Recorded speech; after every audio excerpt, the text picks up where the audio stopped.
Página 20. Keynesianismo, una peligrosa ilusión, John Holloway, 2021. Capítulo 1.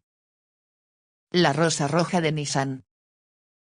La nueva fábrica Nissan en Sunderland, Reino Unido, se inauguró el 11 de septiembre de 1986 con un gran despliegue publicitario, anuncios por televisión, documentales, suplementos de periódicos, cobertura mediática de la ceremonia con el primer ministro, y otros. El tema central de este alarde de publicidad era que la planta Nissan abría una nueva época. He aquí una fábrica donde gerentes y trabajadores visten ropa blanca y comparten el mismo comedor, donde tanto los gerentes como los trabajadores son jóvenes, edad promedio cercana a los 30 años, una empresa donde nunca ha habido huelgas, donde los sindicatos no están prohibidos, sino que, sencillamente, son innecesarios porque los trabajadores gozan de buenas condiciones laborales y se identifican con los objetivos de la empresa. La fábrica de la nueva época, de la nueva tecnología, del nuevo consenso, a años luz de la conflictividad con los obreros del sector durante la década de 1970, a años luz de las direcciones empresariales autoritarias como las de Michael Edwardes, Ian McGregor o Rupert Murdoch. Unas semanas después, una publicidad igualmente brillante y sofisticada rodeó otro evento, el lanzamiento de la nueva versión de Partido Laborista en su conferencia anual, el partido de la nueva mayoría moral, el partido del nuevo consenso. También aquí se proyecta una nueva época, una ruptura con el pasado. Queda clausurado el basurero de la historia con su maloliente política de conflicto y combatividad sindical. El suave aroma de la rosa roja disipa los malos olores, los militantes inflexibles son sustituidos por el caballero con la flor. Es la aurora de una nueva armonía en la industria, el heraldo de una nueva política de consenso. ¿Es solo una coincidencia, o nos dice algo acerca de la orientación que posteriormente será adoptada por el capitalismo en el Reino Unido? 1.1. El Fordismo, el control del capital sobre el trabajo y la lucha obrera.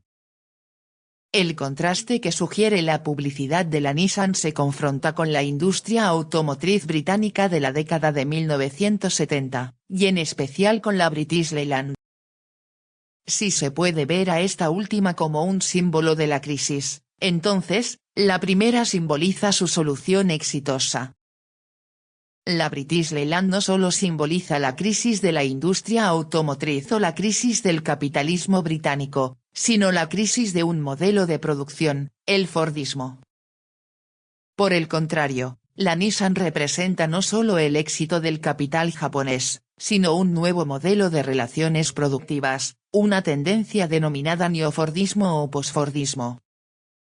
La crisis en la British Leyland a mediados de la década de 1970 es significativa no solamente porque era una empresa muy grande y el último bastión de la industria local automotriz, sino también porque se presentaba como el estereotipo de la industria ligada al largo boom de posguerra. La producción se hacía en grandes plantas fabriles organizadas alrededor de la línea de montaje, de acuerdo con los principios adoptados por la Ford en la producción del modelo T. La mayor parte del trabajo era repetitiva y requería escasa cualificación. La mayoría de los obreros estaba organizada en sindicatos y durante el largo periodo del boom cuando cada coche producido se podía vender de inmediato, se logró obtener salarios relativamente altos y en constante aumento.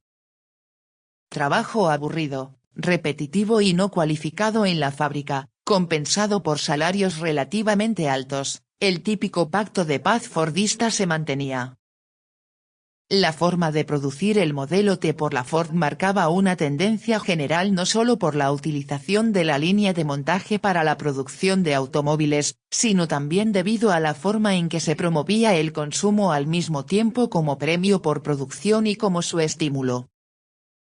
La Ford pagaba a sus obreros el elevado salario de $5 por día a cambio del intenso y monótono trabajo en la línea de montaje. Con este salario podían tener los medios para comprar un coche barato, estimulando así la demanda del modelo T, el aumento de la producción y más trabajo monótono, y así sucesivamente. TV escribe. A menos que el mercado de una empresa esté en el extranjero, lo que produce el obrero tiene que ser decenas de veces lo que devenga en salario. Salarios bajos solo alcanzan para comer carbohidratos y bebidas enlatadas, lo cual viene a dar el tiro de gracia a la salud de los esclavos. El autor escribe.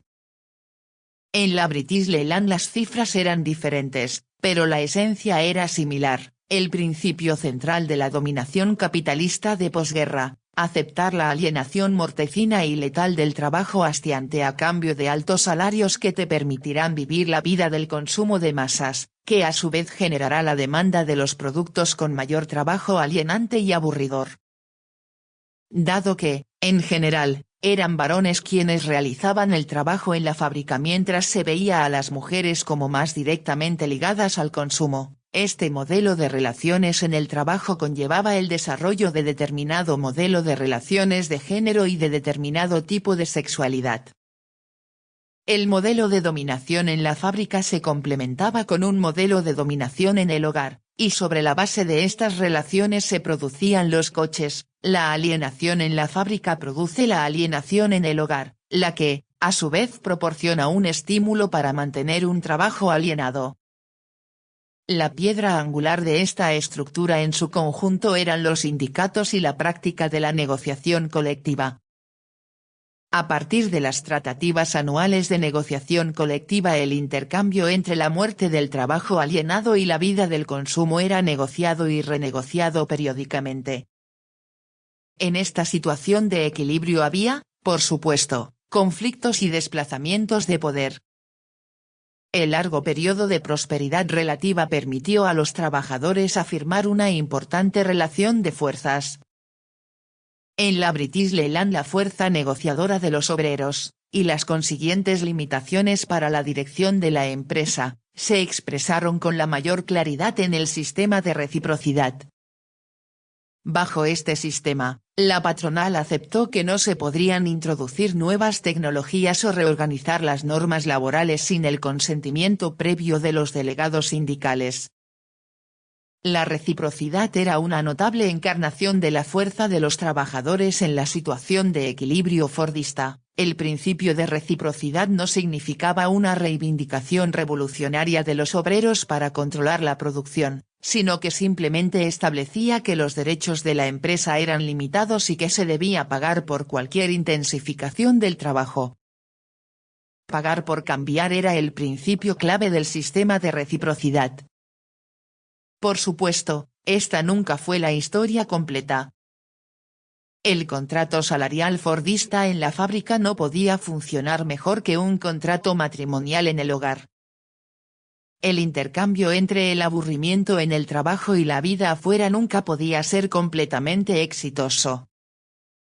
Inevitablemente, hubo luchas en la fábrica que no encajaron perfectamente en el modelo fordista, luchas no precisamente por mejores salarios, ni siquiera por el control de la producción, sino rebeliones en contra del trabajo como tal, sabotaje, ausentismo, huelgas salvajes y otros. Revueltas en contra del trabajo en la única forma en que éste existe, como muerte, como negación de la vida y la creatividad. Durante un largo tiempo, sin embargo, estas expresiones de frustración eran una amenaza menor para el conjunto de la estructura. El Tratado de Paz fordista nunca fue el panorama completo, pero era lo suficientemente real como para proporcionar un marco al crecimiento rápido y sostenido de la industria local automotriz, y otras industrias vinculadas al sector, a lo largo de los años 50 y gran parte de los años 60.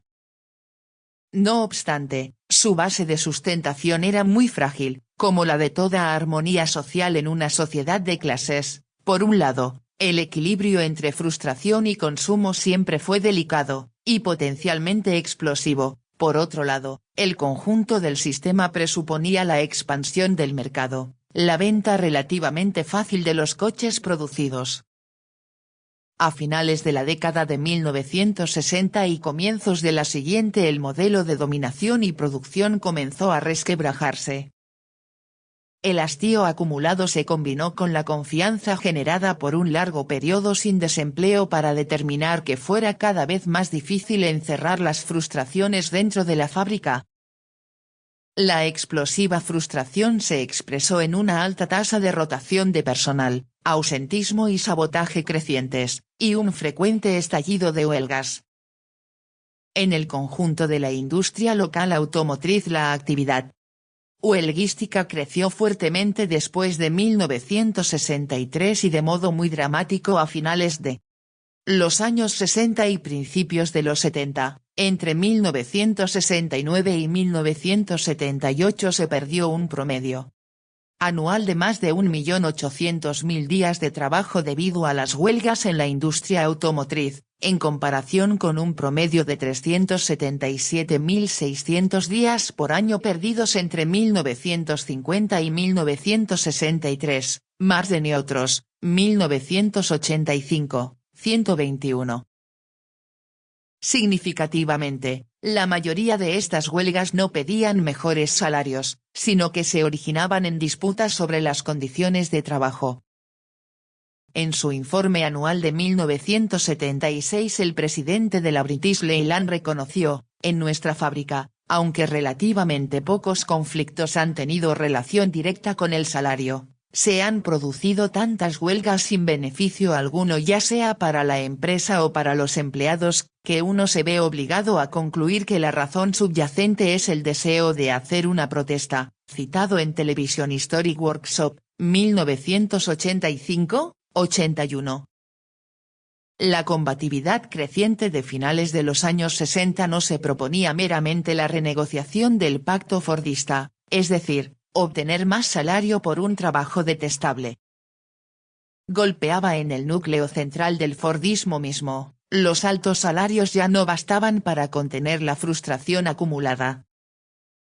Como declaró un directivo de la British Leyland, esta protesta fue, en mi opinión, una protesta en contra del capitalismo y de la democracia de este país. Television History Workshop, 1985-81.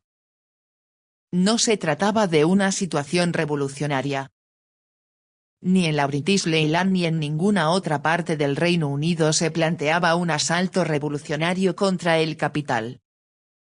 Pero sería completamente erróneo sacar de ahí la conclusión de que el capital no estaba amenazado. Se estaba minando la estructura de control que era la base del desarrollo capitalista en el periodo de posguerra.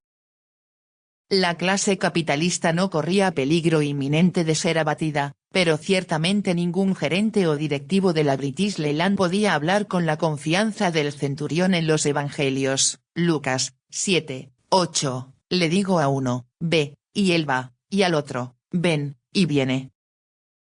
Le digo a mi siervo, haz esto, y él lo hace. Aquella autoridad, que es la premisa del sistema de producción capitalista en su totalidad, ya no funcionaba. Página 25.